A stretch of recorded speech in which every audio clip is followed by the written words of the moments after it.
आज हम बहुत ही क्लिनिकल सिग्निफिकेंट और एग्जाम ओरिएंटेड टॉपिक डिस्कस कर रहे हैं। ओरल सबम्यूकस फाइब्रोसिस, जिसे हम शॉर्ट में ओएसएमएफ कहते हैं। यह एक क्रोनिक, प्रोग्रेसिव और पोटेंशियली मैलिग्नेंट डिसऑर्डर है जो ओरल म्यूकोजा को धीरे धीरे फाइब्रोटिक, स्टिफ और नॉन इलास्टिक बना देता है, जिसकी वजह से पेशेंट को नॉर्मल माउथ ओपनिंग, चूइंग और इवन स्पीकिंग में भी डिफिकल्टी होने लगती है। अगर सिंपल लैंग्वेज में समझना हो तो नॉर्मल म्यूकोजा एक सॉफ्ट, स्ट्रेचेबल और फ्लेक्सिबल टिश्यू होता है, लेकिन ओएसएफ में ये म्यूकोजा ग्रेजुअली लेदर लाइक या बोर्ड लाइक हो जाता है, जिसमें इलास्टिसिटी कंप्लीटली लॉस हो जाती है और इसी वजह से फंक्शनल डिसेबिलिटी डेवलप होती है। अब इस डिजीज का मेन कॉज क्या है और क्यों होता है? ओएसएमएफ का सबसे इम्पोर्टेंट और प्राइमरी इटियोलॉजिकल फैक्टर है अरीका नट, सुपारी का क्रोनिक यूज, जो कॉमनली पान, गुटखा, पान मसाला और मावा के फॉर्म में कंज्यूम किया जाता है। अब सवाल ये उठता है कि अरीका नट ही इतना क्यों डेंजरस है? अरीका नट में कुछ इंपॉर्टेंट केमिकल्स होते हैं, जैसे एरिकोलिन, फ्लेवोनॉइड्स और कॉपर, जो डायरेक्टली ओरल टिश्यू पे एक्ट करते हैं। एरिकोलिन फाइब्रोब्लास्ट को स्टिमुलेट करता है, फाइब्रोब्लास्ट कोलेजन प्रोड्यूस करते हैं। फ्लेवोनॉइड्स कोलेजिनेज एंजाइम को इनहिबिट करते हैं, कोलेजन ब्रेकडाउन रुक जाता है।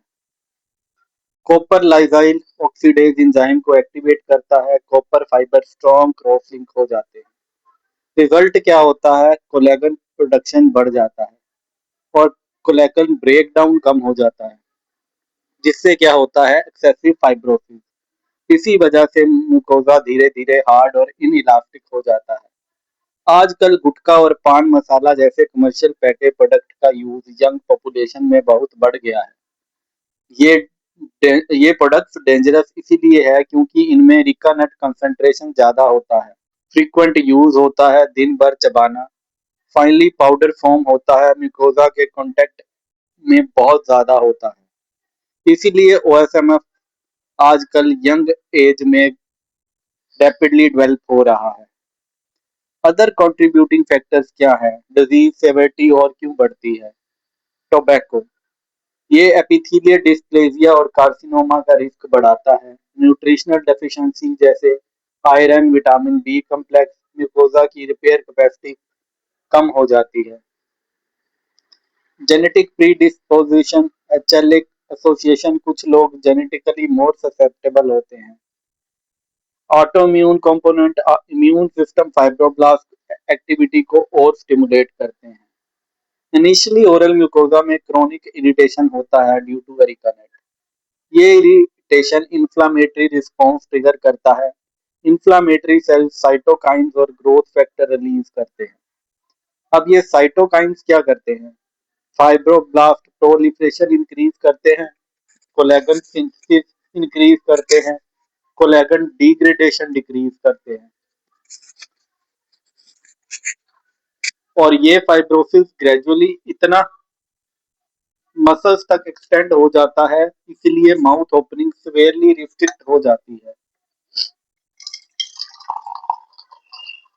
पेशेंट का प्रेजेंटेशन कैसा होता है? पेशेंट यूजुअली कंप्लेंट करता है burning sensation, specially spicy food से, वेसिकल्स या अल्सरेशन,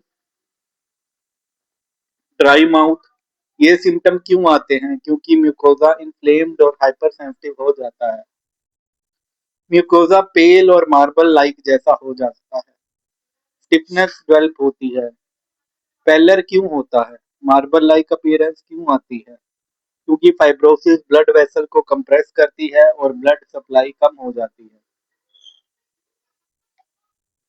अब एडवांस स्टेज में ट्रिस्मस हो जाता है, जिसमें माउथ ओपनिंग बहुत ही सेवियरली रिड्यूस्ड हो जाती है। इंटर इंसाइजल डिस्टेंस 20 mm से कम हो जाता है।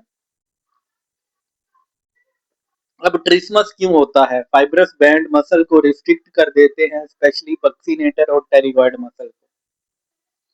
अब इंट्राओरल फाइंडिंग्स, क्लिनिकल एग्जामिनेशन में क्या दिखेगा? फाइब्रस बैंड्स दिखेंगे, जो कि buccal mucosa, soft palate labial mucosa में पाल्पेबल होंगे। ये बैंड्स कोलेजन डेपोजिशन के लीनियर पैटर्न की वजह से बनते हैं। टंग में क्या चेंजेस आएंगे? टंग स्टिफ हो जाती है, मूवमेंट रिस्ट्रिक्टेड हो जाती है, पेपिला की एट्रोफी हो जाती है। इसलिए पेशेंट को स्पीच और स्वेलिंग में प्रॉब्लम आती है। सवेयर केसेस में फाइब्रोसिस एक्सटेंड हो सकती है फेरेंक्स और अपर इसोफेगस में, जिससे डिस्फेजिया होता है और स्वेलिंग डिफिकल्ट हो जाती है। ये डिजीज इंपॉर्टेंट क्यों है? क्योंकि इसमें प्री मेलिग्नेंट का पोटेंशियल रहता है, ओरल कैंसर डेवलप हो सकता है, इरिवर्सिबल कंडीशन। एक बार फाइब्रोसिस डेवलप हो गया तो कंप्लीटली रिवर्स करना डिफिकल्ट है। माउथ ओपनिंग रिस्ट्रिक्ट होगी, डिफिकल्टी इन ईटिंग और स्पीकिंग होगी। अब माइक्रोस्कोपिक हिस्टोपैथोलॉजिकल फीचर्स क्या है? माइक्रोस्कोप के अंदर क्या दिखेगा?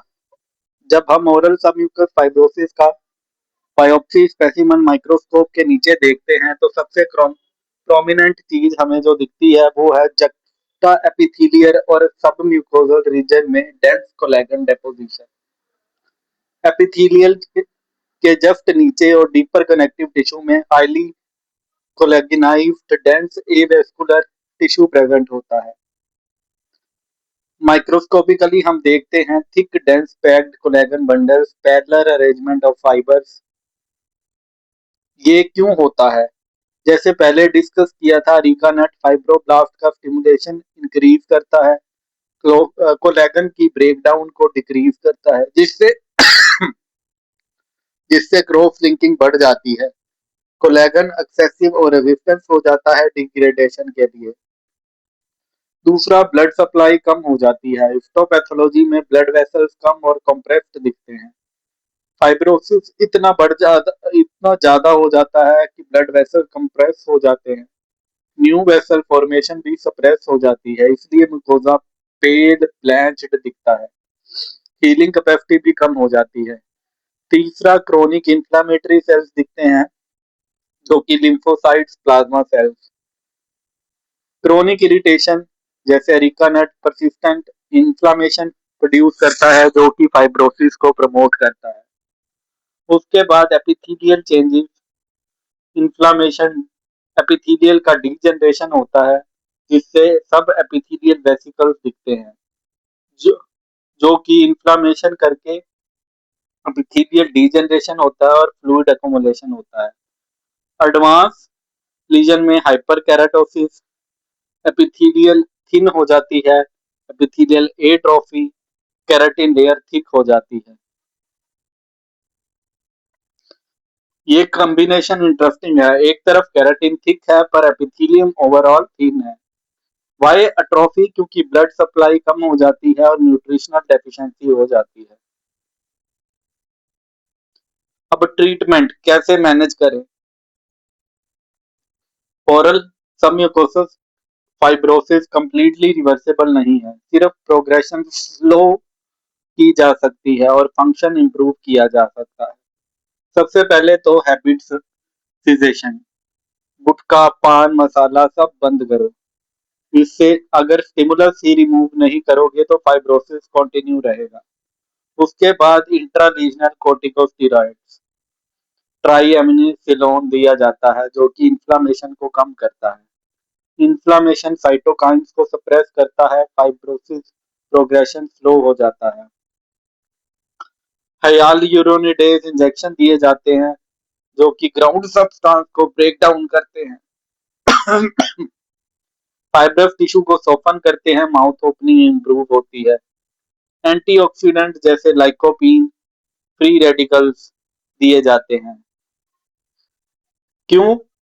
ऑक्सीडेटिव स्ट्रेस फाइब्रोसिस को वर्सन करता है। पेंटॉक्सीफाइलिन दिया जाता है, जो कि ब्लड फ्लो को इम्प्रूव करता है। विटामिन मिनरल्स दिए जाते हैं, जो कि न्यूट्रिशनल सपोर्ट दिए जाते हैं। ये म्यूकोजल रिपेयर इनहेंस होता है इससे। Physiotherapy, mouth opening exercise, jaw stretching devices, ये सब की जाती हैं। Surgical treatment, moderate to severe cases में हम फाइब्रोटिक बैंड को एक्साइज कर देते हैं। और रिकंस्ट्रक्शन की जाती है स्किन ग्राफ्ट और बक्कल फैट पैड ग्राफ्ट से। जब फाइब्रोसिस इरिवर्सिबल हो जाता है, मैकेनिकल रिलीज ही सोल्यूशन होता है। सर्जरी के बाद भी रिलैप्स कॉमन है क्योंकि underlying pathology fibrosis tendency still present रहती है। पेशेंट हैबिट कंटिन्यू कर सकता है। अर्जेंट थेरेपी क्या है? Interferon gamma collagenase chymotrypsin placental extract turmeric ये दिए जा सकते हैं। अब ओरल सबम्यूकोसिस फाइब्रोसिस हिस्टोपैथोलॉजिकली में जक्स्टापिथिलियर और सबम्यूकोजल रीजन में dense avascular highly profiling collagen deposit होते हैं along with chronic inflammatory infiltrate जिसके साथ प्रोग्रेसिव एपिथेलियल एट्रोफी हाइपरकेराटोसिस और डिस्प्लास्टिक चेंजेस डेवलप होते हैं और ये डिजीज इरिवर्सिबल फाइब्रोसिस ट्रिस्मस और सिग्निफिकेंट मैलिग्नेंट ट्रांसफॉर्मेशन रिस्क के साथ प्रेजेंट करती है।